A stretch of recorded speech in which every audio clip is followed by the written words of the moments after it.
All right, here's the new project.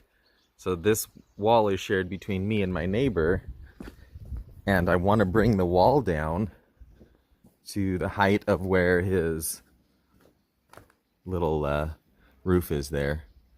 So maybe just like one Adobe brick above where he's at as far as his roof line.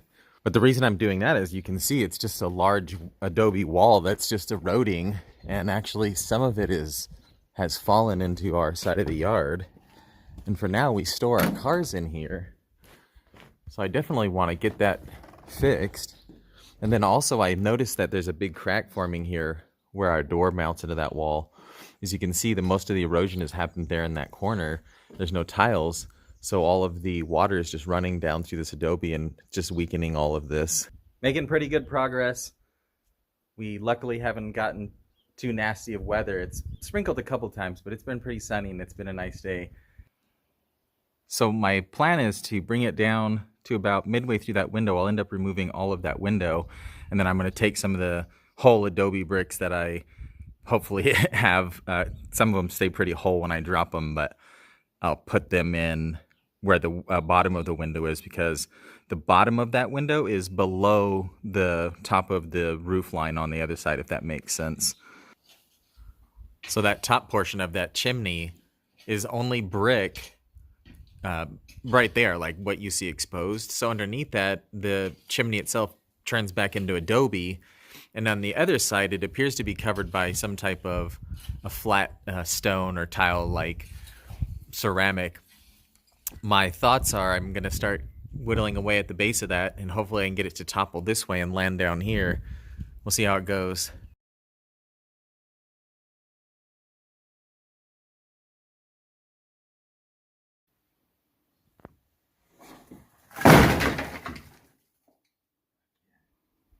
That was legit. So I think this is the level I'm going to stay at. I'm actually stashing some Adobe to the side, and I think at this point there's nothing else I can do besides fill in this gap where the window was with these Adobes that I saved. So I'm going to mix up some mud and bring my hose up here so I can wet this all down while I assemble it. Exciting update. I think we're pretty good on the level, and I've filled in the gaps that I had. That was a gap on the chimney there. I put a little chunk of Adobe in there. And then as you can see here, I actually built up several layers on this portion of the wall here where the window was. That worked out pretty good. There was actually quite a bit of dirt on the roof from the Adobes eroding over the years. So while I was up on the tile portion on the neighbor's side, I just scooped it all into a bucket and made like a mortar and brought my hose up there so I could wet the Adobe. So I've come up with my little topper. I'm basically just putting a line of cement right here so that on one side of the top of the wall, let's say this is the flat of the top of the wall, I'm putting some concrete on one side so that my tiles will lean and continue down with the pitch of this at the roof, so water will flow off this way. So I'm kind of just slapping some here, resting a tile in it, slapping some concrete on here. Also, I've never done anything like this before, so don't laugh at me if I'm doing it completely wrong. But so far it seems to be working pretty good. I'm just kind of stacking them. And let's see here. And they're just stacking them like that with a little cement in between each one, and then leaving my channels open so the water can flow. All right, after getting the Adobe wall to the height we wanted, I went ahead and I put a cap on it with some old Spanish tiles that are here, aka tiles, and we did an okay job. I tried to smooth that backside out so it was pretty, and the front side looks not so bad, but basically the point of that was to get the water to shed away from the top of the Adobe wall so it's not going down through there and causing more erosion like you saw in the beginning where this whole side was gone. And what we're doing now is we're actually, now that we've got that little hangover there to protect that wall, we're stripping all the old plaster off, and then we're going to replaster this whole wall. And then the bottom there we're just going to repoint, because that's actually the damp proof course, so the base of it is rock so that the water won't come up through the Adobe. So here's our project here with the lime rendering on this Adobe wall. But as we're waiting for that dubbing, as they call it, to dry, we've kind of gone on to another project real quick. So if you're curious, check out the channel. We'll be doing a video on this coping that we're doing on top of this rock wall. All right, so just before I say anything, know that I'm completely amateur and I've never done any masonry besides putting up these tiles here and these tiles here. But I wanted to show you that we're doing our best to try and lime render this wall.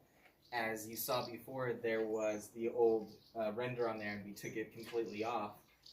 What we're doing now is we're doing a harling coat. But what I didn't record is we did some dubbing out, which is basically we took all the deep parts of the wall where the old mortar pulled out or where there was rocks or something, and we made a batch of, we used calviva, as they call it here in Spain, or like live lime, it's hot lime, and we made a 3-part sand, 3-part aggregate to 1-part lime mix in a mixer and let that slake. And yeah, so basically we're slinging that on the wall now after we dubbed out the wall with that mix. We're basically using the same mix now, 3-to-1 with the calviva, and I'm just making it really runny, like a real soupy. But they were saying like you want to make it so that it sticks when you flip this, but it also slides off. So it's I don't know, it's not going to be perfect. Like I said, this is the first time I've ever done this, and I can tell you right now, this is the last time I'm probably going to ever do this. But I'm going to go ahead and sling a couple of pans at the wall for you guys who know what you're doing, so you can talk crap in my comment section on me. But I basically bought a bunch of cheap plastic bins from the dollar store and a bunch of dust bins, and then cut them, because you can buy this tool. It's a harling tool. They're like $30 for a good one. And these were like $1 at the bazaar. So some of my techniques better than others. That one wasn't the best, but I'm wasting a lot of it because I think my mix isn't right or my tool's not right. But sometimes I get it pretty good. As you can see, we've done pretty good so far. There's a ton of cleanup after this, but we've been cleaning up this whole area for months now, so we're not too concerned with a little bit more. So after you do dubbing out, I know you can use a trowel to push on the first layer. This coat I'm harling on, they say it makes a really good bond since you're flicking it at the wall. So I'm doing that first. I figured it couldn't hurt to get a nice bond. So I've actually been misting the wall before I fling the mix here at it, and this will be a bond between the Adobe and the following layers.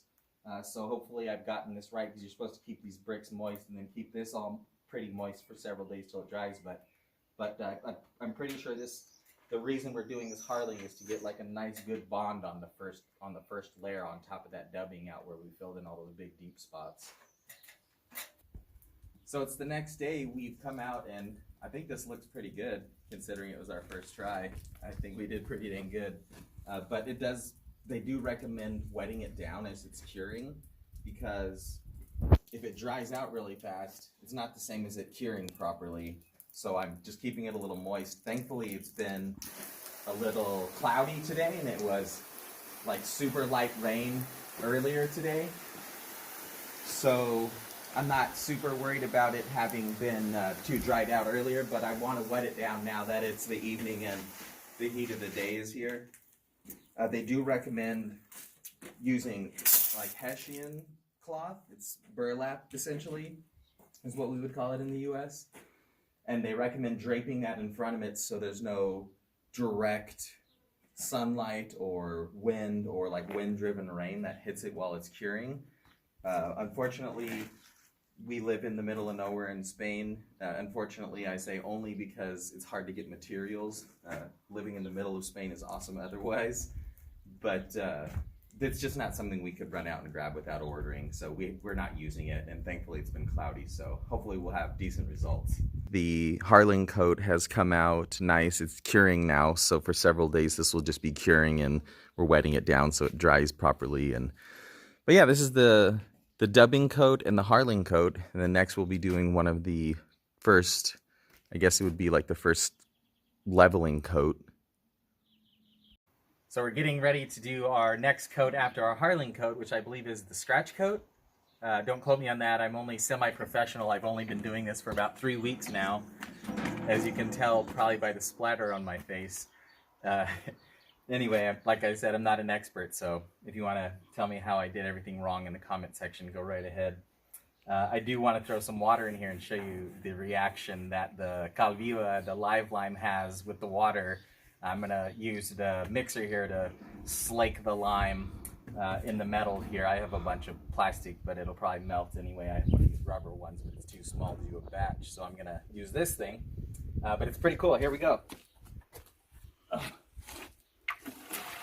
pretty instantaneous.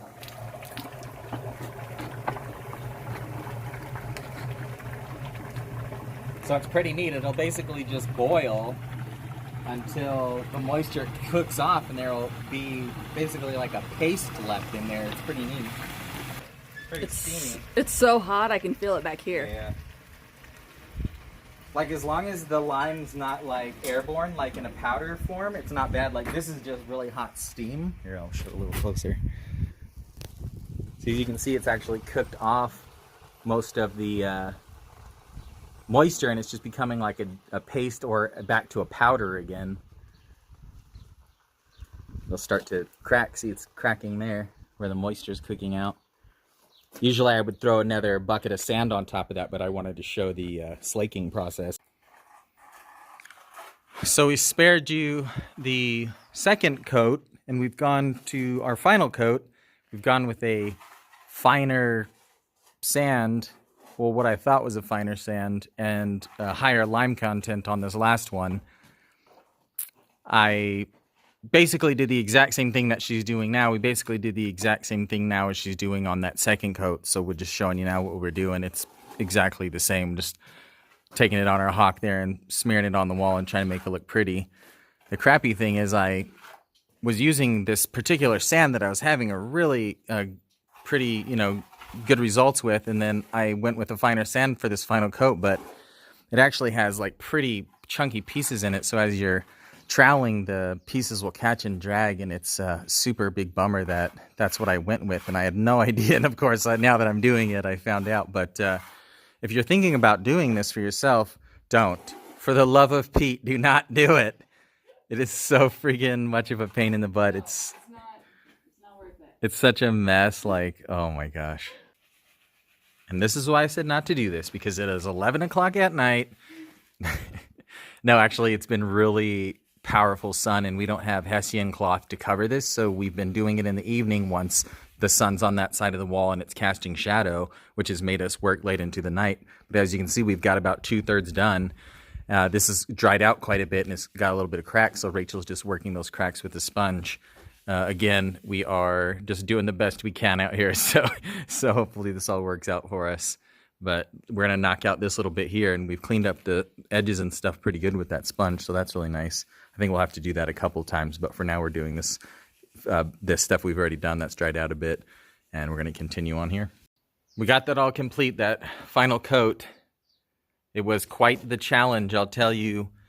Very interestingly enough, they say be very careful with that lime. As you can see in my finger there, when it gets on your skin, it burns you pretty good.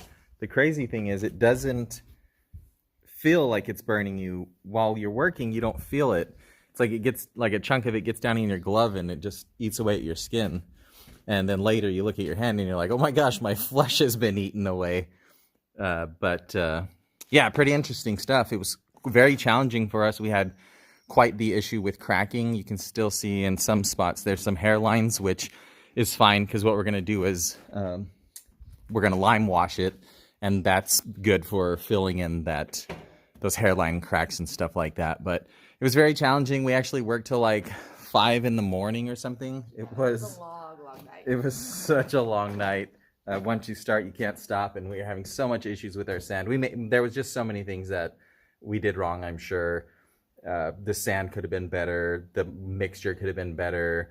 We're not really trained in this, so we're just doing the best we can. But I'd say we did pretty good in all considerations.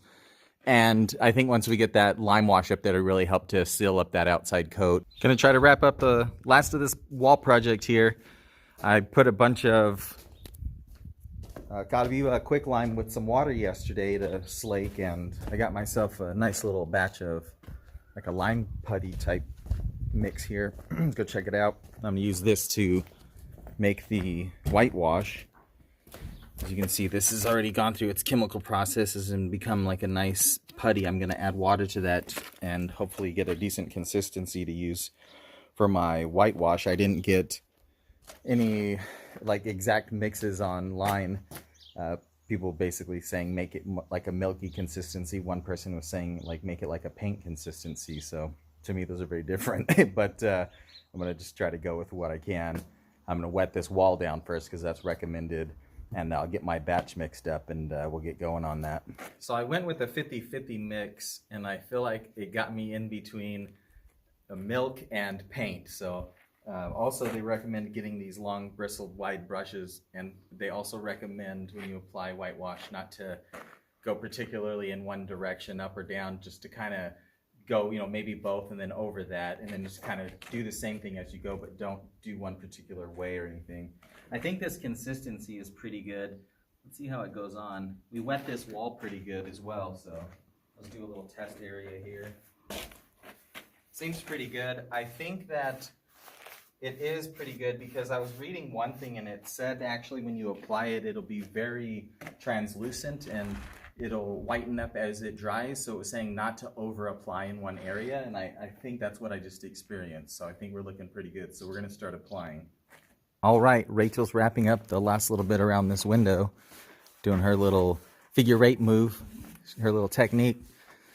I think, yeah, that's what I was going to say is I think this did really good filling in all the cracks, which is something it was saying it would do.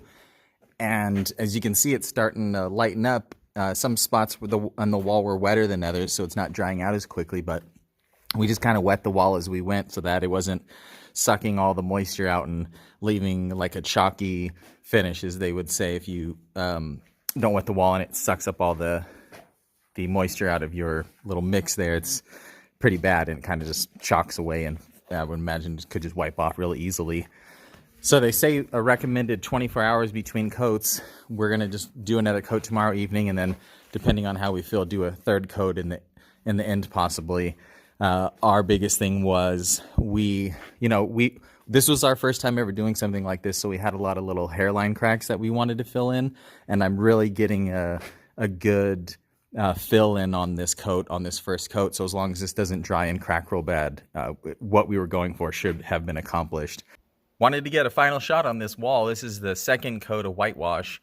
I'm actually only going to do 2 coats, not because I want to only do 2 coats, but yesterday, just before I came out to do the second coat, a man slammed into my car that was parked into the street. So today I'm actually having to deal with insurance and stuff, and I leave my home here tomorrow morning. So I'm like, I cannot do another coat today. I'm way stressed out. So I'm just gonna go with the 2 coats and hope that everything's okay.